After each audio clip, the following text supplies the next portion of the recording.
What's up, everybody? It's your boy Josh Showtime, along with my man Josh Valles. This is Showtime's Fight Forum, where we talk all things fights. Today's a special episode because it's a Canelo week. All right, Cash Cow, face of boxing. He is fighting this weekend, and it's a fight that we haven't heard too much buzz about, which is surprising, being Canelo. But yet and still, it's a Canelo fight week, so we're always excited. Now, before we get into it, and I talk to you, I want to say apologies for the month that we've been out. That's 100% on me. I had my kid. I am officially a father, so I've been attending to those things, and it's been a wonderful journey, and I can't wait to continue to grow. So, but we're back, and it's Canelo fight week, so I had to come back during a big event. I'm excited about it. It's not the fight that we all wanted, but it's still a Canelo fight, so I'm excited. How you feeling right now, Josh? Feeling great. Good to have you back, Josh. Congratulations to you, your wife, and your daughter, Joy. Yeah. So, yeah, I'm feeling great about Canelo Fight Week. It's always a great fight week, like celebration when Canelo is fighting, right? With something to look forward to all week long.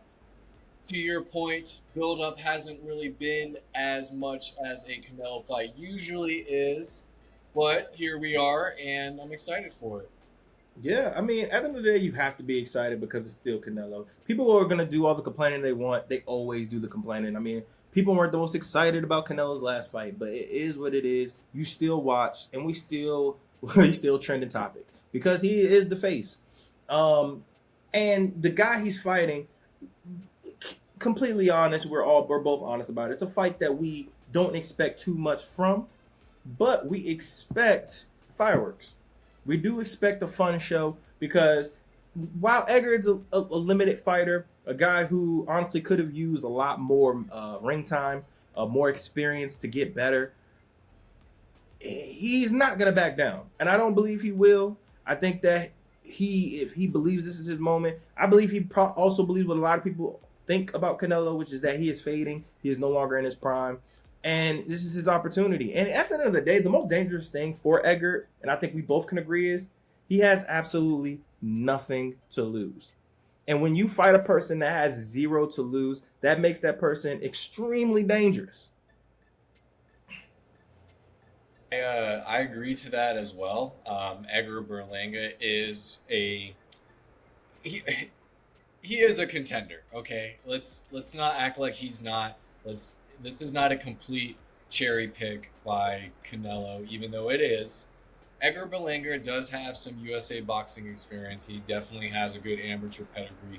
Came up with that 10 straight KO streak to start his career in the first round. So he definitely has some clout coming into here. But to your point, yes, he has absolutely nothing to lose in this fight besides you talked a lot of trash and then you got knocked out.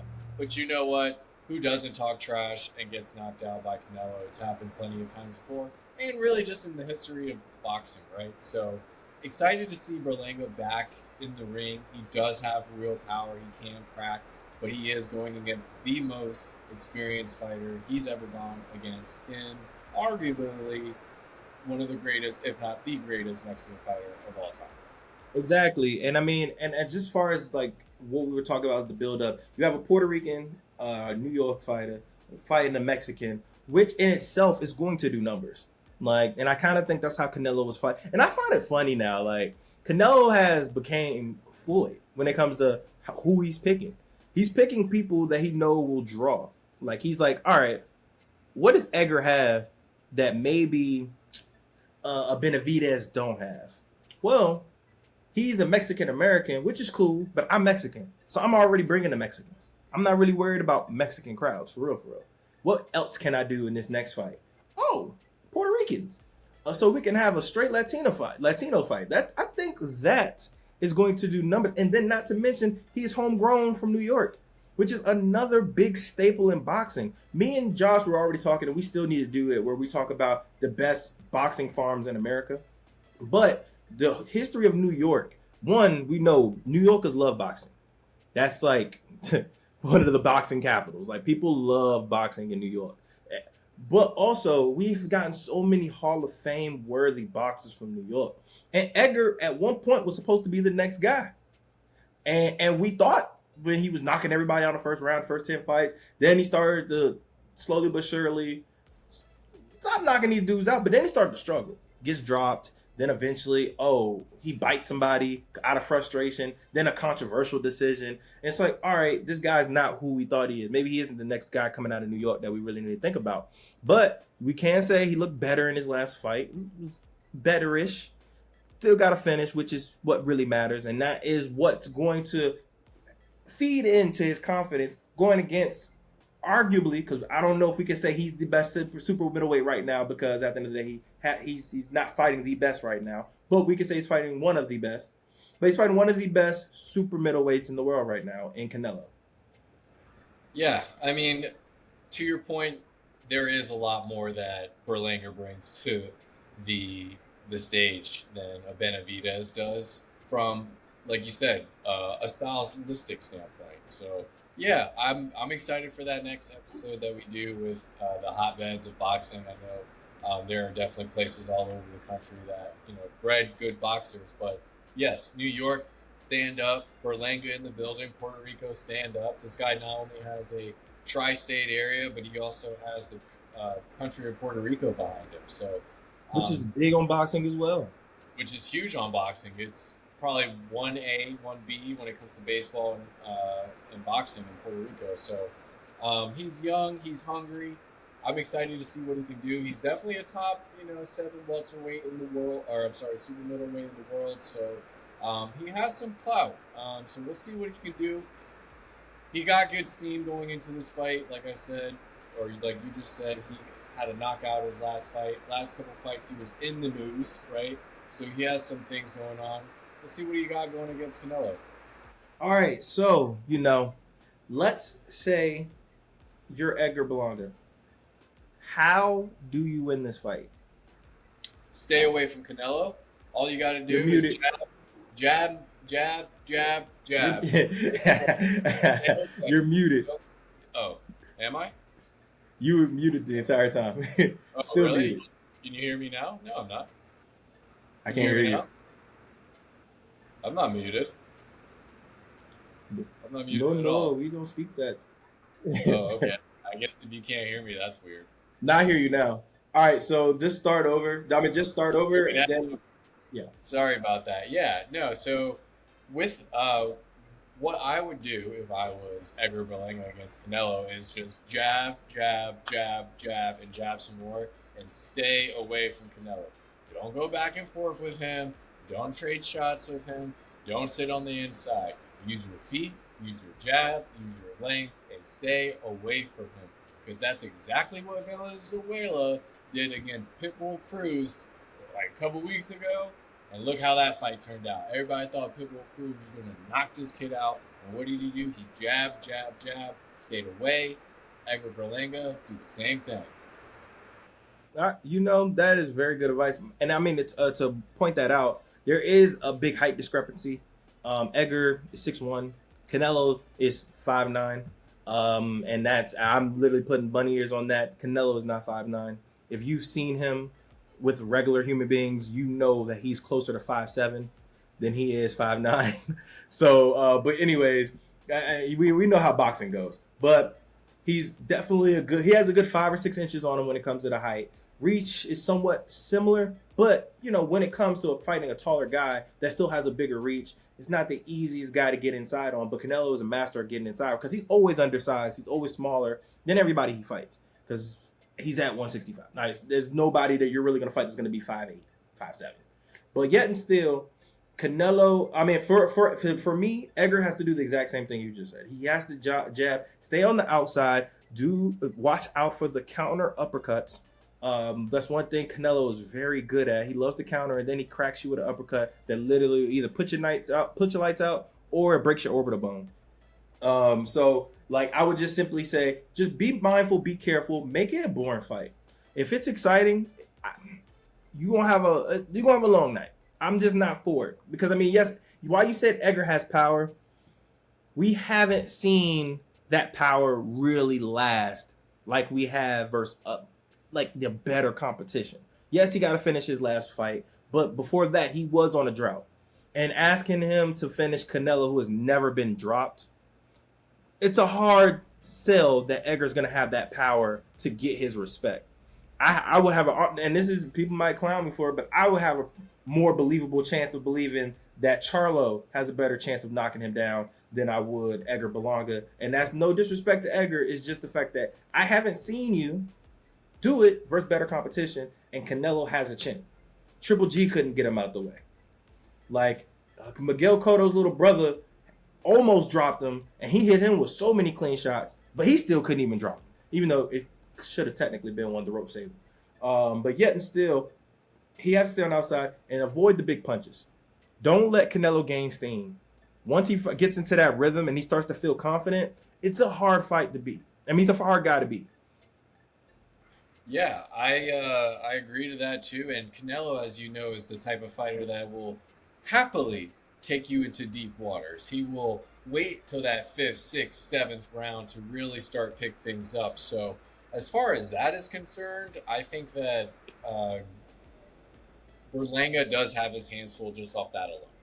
This guy has to know that he has to stay his distance, move his head, stay away, like you said, because Canelo, the experience is there, and we can honestly say there isn't a style that Canelo hasn't seen. He's pretty Yeah. much seen it all. He's seen every style. He's seen the shoulder roll from Floyd Mayweather. He's seen the I will come right to you and beat you up like a ball. So he's seen both sides of the boxing world, and I think that Berlanga just has to play the game smart.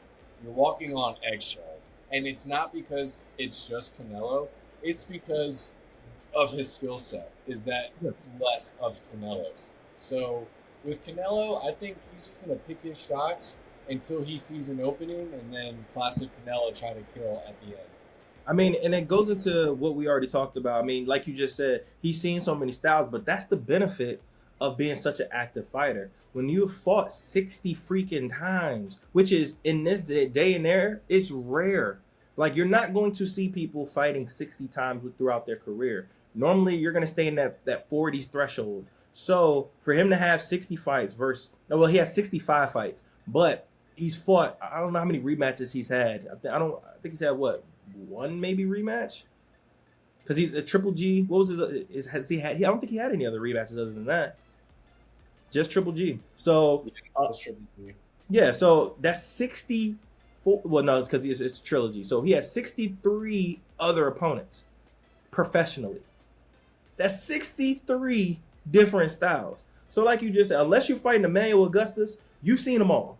Like, you've seen all of them. So, yeah, and Edgar, I believe, is at 20 right now, which is, back in the day, if you was fighting in the 80s and you only fought 20 fights, they'll sit there and say you're not that experienced. 20 is not that much. You still need a little bit more, some more good fights in you. But nowadays, 20 fights is considered plenty. But we're going against a guy who has 40 plus more fights, and it's definitely an experience. And how many of those have been championship fights? A good portion of them, probably more than half of them, has probably been championship fights. So you're fighting a guy that is very, very knowledgeable in what to do. What you have right now is youth. I don't know about cardio. We have to see, because we know Canelo's cardio is up and down. It depends on the fight. So you'll get a different Canelo. Some fights he looks really good for 12 rounds. Some fights he looks like he's struggling to make it to 12 rounds. Edgar, he didn't see that many, but then when he did see 10 rounds, he wasn't that active. He wasn't that strong. He didn't really hold up like he wanted him to. But I just think that it being his first big fight and him knowing that everything is on the line. This is a once in a lifetime. You're not fighting another Canelo again. Let's just keep it a stack. This is where you're going to make the most money. This is where you're going to get the most notoriety. This is where you make a name and become a legend and been written in history. This is it. This is how boxing goes. You will not get this opportunity again. I know he's going to go all out, and he's going to try to seize this opportunity. Now, the biggest question is, will he?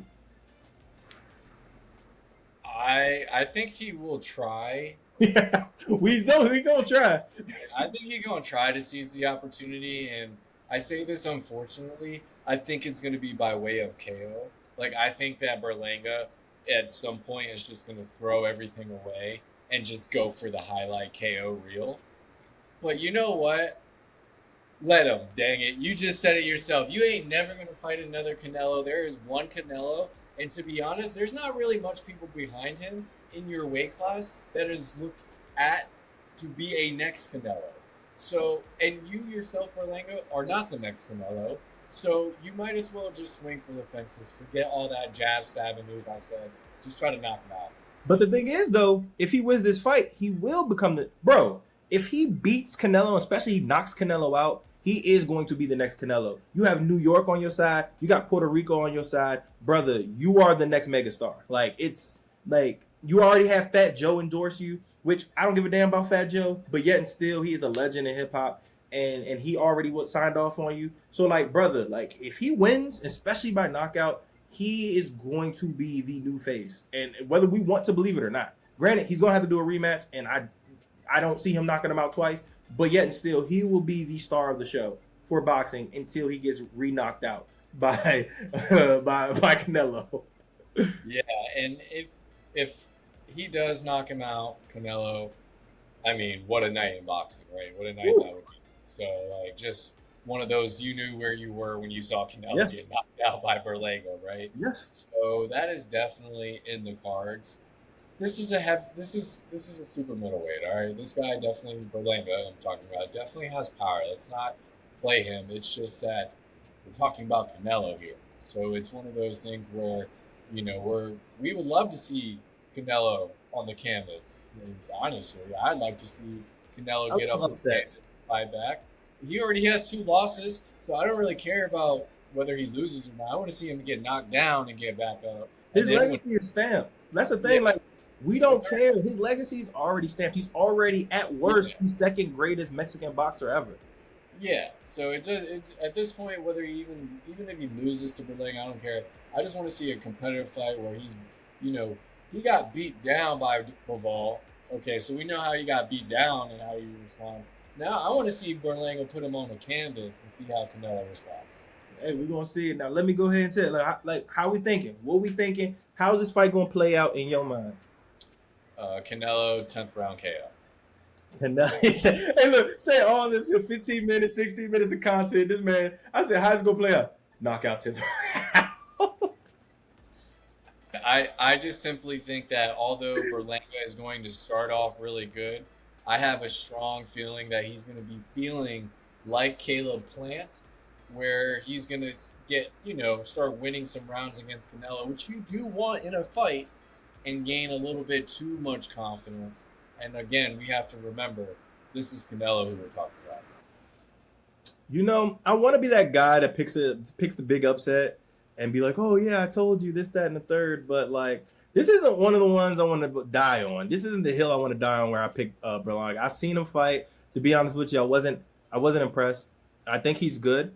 I don't think he's ready for this. I feel like he's just been pushed into it because Canelo knows that like the time is now for Berlanga. Because we've been talking about Berlanga for years now as far as being a potential Canelo fight. That's actually been stated for years. This has been building up. And I think Canelo knew that this is the time that it happens before Berlanga loses. So like it's one of those take it now, or you take other fights and then try to either wait for him to get better so you could be a mega fight, or risk the chance that he will lose and then you don't get that fight at all. You're gonna miss major money. So I think that's kind of the avenue of this situation, and it's unfortunate, but it is what it is. I got Canelo. I think Canelo, I'm not gonna say he's gonna carry him, but I do think that Canelo's going to get him out of there before the 10th round. I think it's going to be actually the first 6 rounds. I would say I'm going to lead toward 6 or 7 knockout, and he's going to get him out of there. And this is saying a lot for me because I've also said before I'm never betting on Canelo getting a knockout again because he just don't get knockouts anymore. It pisses me off. He'll drop you, and then after that he'll never knock you out again. I'm like, bro, like what are we doing? Let's get these KOs. So I'm going. If he doesn't knock him out within the first 7, he's not getting a knockout at all, in my opinion. I think giving a knockout to Berlanga in the first 7 rounds is a little extra. I think Canelo will let him. I think it's going to be a more competitive fight than we are going to think. But I think Canelo is just going to figure him out towards those 8 or 9 rounds. So saying 6 or 7, a little aggressive, but I mean, hey. I mean, he dropped. It's Canelo. I'm gonna say it's Canelo. I mean, he did drop homie what in the fourth round or something like that in his last fight. Mugia didn't he drop him like the first 4 rounds, and then he like kind of took his foot off the gas and gave Mugia a lot of like not credit, but he gave him a lot more confidence, and then Some pretty people much said he was holding him up. yeah. But you know, like let's keep it a stack. Like it's not like it's unforeseen. Like he can knock you down and knock you out within the first few rounds. I think that he will. I think Berlanga is going to be very confident. I think he's going to go for that knockout because at the end of the day, you can't teach a dog new tricks. And if that's your method and that's what you like, you want to go for those knockouts. You don't think you could do it versus Canelo, especially you look at Canelo. Yes, he's quote unquote big. I guess guys want to say that. But if I'm 6'1" and I'm fighting that super middleweight and I see some 5'8" little dude, I'm out here thinking I can knock this little man out. Like Canelo's not that big. Like I say this all the time. He is not a big guy. Like I don't. I've seen him fight live. I've seen him with other guys, and I've seen him in like amongst his peers of super middleweights, and I've never seen Canelo and say that guy's big. That guy's a super middleweight. He's a small guy. So like to be a power puncher or believe that you're a power puncher and seeing Canelo, I will sit here and have confidence in myself by saying I could possibly knock him out. I got power. I got confidence in my power, even if nobody's ever done it. And also, Canelo's a super slick defensive boxer that a lot of people don't give credit for. Yeah, I mean, he look, you're not 62-2, right? With a draw, with no skill, with no power, with no anything, right? So, yeah, to your point, Canelo is a miniature version of what we really think he is, but he definitely punches like he's Tyson Fury. Moves, he's definitely has the movement, um, you know, all over. His defense is incredible. So he's earned the right to, have us praise him the way we were praising him now. So we'll see what he does. Berlanga is a big kid, man. 6'1", 160 isn't light. So I'm excited to see what he can pull off. Hey, I'm excited for it, man. But that is our prediction: 6th round KO, 10th round KO. But we both got Canelo. That actually rhymed hockey. Um, but once again, want to thank you guys for watching. I gotta apologize for being off, but at the end of the day, I got to prioritize family over this, so it is what it is. But make sure you guys subscribe, comment, and like. Thank you guys. We're gonna be pushing out more content. We're gonna be talking through more stuff and obviously boxing has actually been a little dry the past month or so, anyways. But we still need to come up, and we're going to come up with more content throughout so we can still post some stuff, have some good conversation and engagement with you guys, because this is what it's all about as boxing fans. So thank you as always. Josh, you have anything you want to say? Yeah, I mean, it's going to be an exciting end of the year with some of these boxing matches that are coming up. We do have, ride of season fights coming up. We were just talking about this off air. We didn't know how long ride of season was. It seems like every, big boxing event is attached to ride of season. So I know that we got some coming up in September, October, November. So I'm excited to see those, talk about those, and yeah, more content for the people. Yes, sir. Yes, sir. Make sure you follow us on our social media, which is Josh Fight Forum. I keep saying Twitter, but I'm gonna say Twitter. Twitter. People say Twitter X. I would say Twitter. No, Twitter X, whatever you want to call it. Follow me on social media, Papa Showtime, really Papa Showtime, and Josh Showtime. Josh, where can they find you at? You can find me on our fight page, Josh's Fight Forum. That's Follow him there. And look, that's, also, like, no, go on his Instagram. He's been sparring lately, guys. I think he's trying to fight. yeah, I'm trying to get back in the ring in December too, so we might have to have a fight preview about myself. Hey, let's do it. Let's do it. But guys, thank you guys for watching. As always, man, make sure you subscribe and have a blessed week.